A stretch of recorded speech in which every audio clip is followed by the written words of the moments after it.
मधुबनी लोकसभा का चुनाव होने जा रहा है। कल तक प्रचार का समय है और भारतीय जनता पार्टी नेतृत्व के निर्देश पर मैं मधुबनी आया हूँ। कल से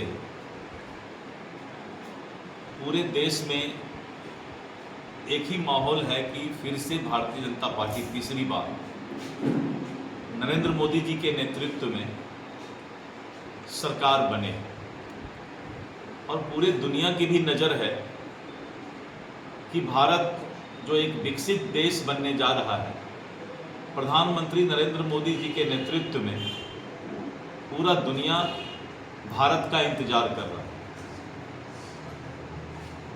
मधुबनी लोकसभा में हमारे प्रत्याशी डॉक्टर अशोक यादव हैं और मधुबनी के भारतीय जनता पार्टी के एक एक कार्यकर्ता दिन रात मेहनत करके 20 तारीख के लोकसभा चुनाव में हमारे उम्मीदवार ज़्यादा से ज़्यादा मत से जीते, इसके लिए प्रयास जारी है।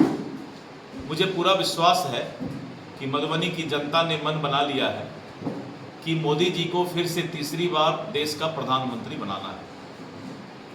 और जिस तरह से देश के माहौल को घमंडिया गठबंधन, इंडी गठबंधन ने पूरे देश के माहौल को गंदा करने का प्रयास किया है, इस देश के हिंदू और मुस्लिम को अलग अलग बांट कर रखने का प्रयास किया है और आज़ादी से लेकर आज तक यहाँ के अल्पसंख्यक मुसलमान भाइयों को डरा करके रखने का कि अगर फिर से बीजेपी आ जाएगा तो हिंदू यहाँ के मुस्लिमों पर अत्याचार करेंगे, यहाँ के मुस्लिमों को बाहर भगा देंगे, इस तरह का माहौल बना करके और यहाँ के मुसलमान भाइयों को डराने का प्रयास कांग्रेस और इंडी गठबंधन कर रहा है।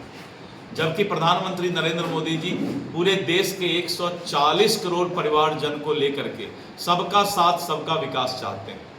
तो देश का माहौल आने वाले जो 4 जून के बाद इस देश में सरकार बनने जा रही है, वो नरेंद्र मोदी जी की सरकार बनेगी, भारतीय जनता पार्टी की सरकार बनेगी और देश के अंदर जो काम बचे हुए हैं विकास के, उस काम को बढ़ाने का काम करके 2047 तक विकसित भारत का लक्ष्य पूरा किया जाएगा। कल तेजस्वी यादव आ रहे हैं बेस्टी विधानसभा में, क्या लग रहा है बीजेपी के वोट में कुछ? देखिए, मैं बताता हूं, तेजस्वी यादव लालू यादव के बेटे, उनका कोई अपना पहचान नहीं। अगर तेजस्वी यादव लालू यादव के बेटे नहीं होते तो आज वो शायद नेता रहते कि नहीं रहते पता नहीं। यानी एक खानदानी और राजतंत्र का माहौल बनाया हुआ बच्चा है वो,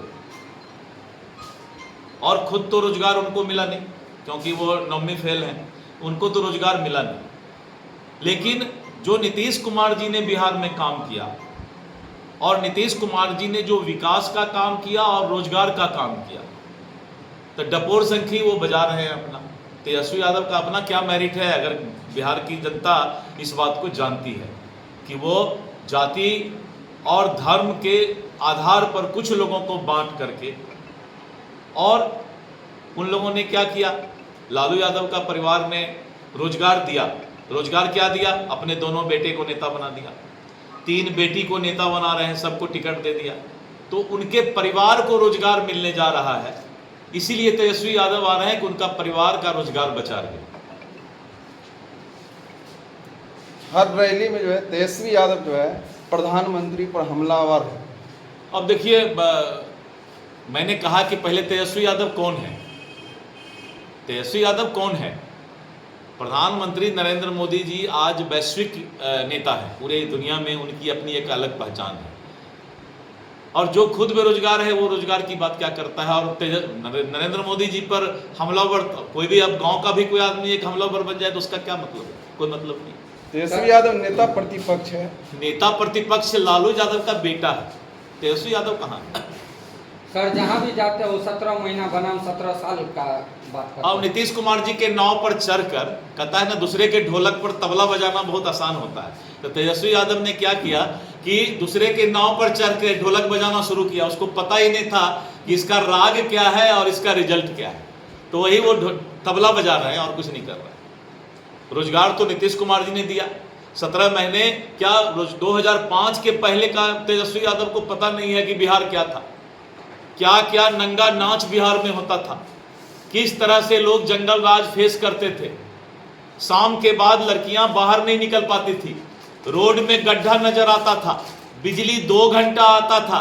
तो उस बिहार को लोग भूले नहीं हैं और इनको सोचना चाहिए कि 2005 के पहले जो इनका शासन था उसकी चिंता बताएं, उसके बारे में कि आपने बिहार में क्या किया। अभी तो नीतीश कुमार जी के शासन पर ये नाव में चढ़े थे और नाव में चढ़ के सभी लोग, कोई ढोलक बजाते हैं, कोई हारमोनियम बजाते हैं, कोई झाल बजाते हैं, इन्होंने भी एक अपना यंत्र लेकर के बजाना शुरू कर दिया है।